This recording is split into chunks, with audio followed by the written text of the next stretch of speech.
I also believe in term limits. I have several things I'd like to talk to you about, but one is term limits. Could you give us your opinion on that? Yeah, I mean, I'll tell you the truth. I initially didn't support term limits because we run every 2 years, which is, people can vote you out of office whenever they want. I think if we fix the way we finance and run elections in the country, that will actually solve the problem. And the reason I hesitate, if term limits were enacted, it'd be fine. We enacted term limits when I was mayor. It's not like I have any great opposition to it. I do think of people like Senator Pell, who did some of his best and most important work later in his career as a senator. Now, somebody made the point to me the other day, well, yeah, but if you had term limits, maybe you're making room for the next Senator Pell. That's an argument. I actually think it is less, my biggest concern is not so much term limits. I think the real issue is the way campaigns are financed and run. I think if you got rid of that problem, that voters should get to decide who they want to send.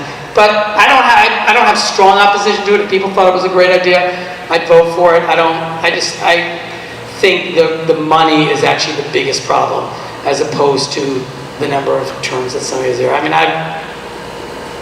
What do you mean, the money?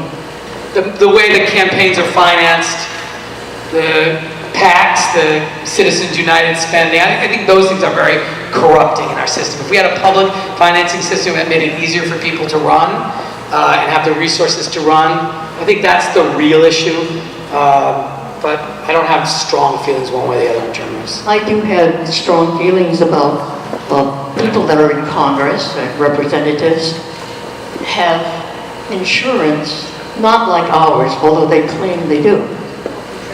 They don't have the same insurance. They have a special insurance. That's actually not true. And also, can I answer that? You made a statement. Let me be clear. I have Obamacare. I'm on the DC exchange. I have Obamacare. Members of Congress don't have special insurance. We have Obamacare, and we're required to buy our Obamacare insurance through the DC exchange. The reason that was written into the law was because there are some states that don't have an exchange. So I can't buy my insurance through the Rhode Island exchange. I have to buy it through the DC exchange. That's our insurance. But you also have subsidies. We pay 70% of your... As do we. What's that? As do we.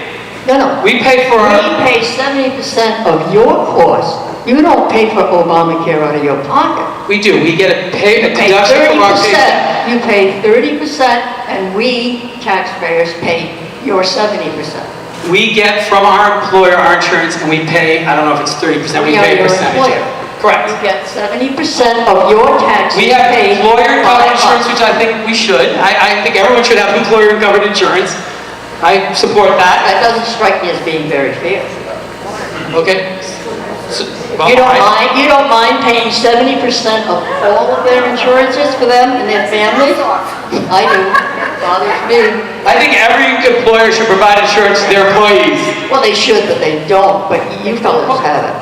I have Obamacare, and I'm happy to have it. I'm happy to have health care. Yeah, I just wish. And I think I wish you weren't paying for it. But I think employers should provide insurance to their employees, whether you're the federal government or a company. So yeah, I think it's important. I think everyone has a right to have health insurance. I think their employees have a responsibility to provide. Right there, but I don't think we should be paying for you. I understand that, but you do. All right.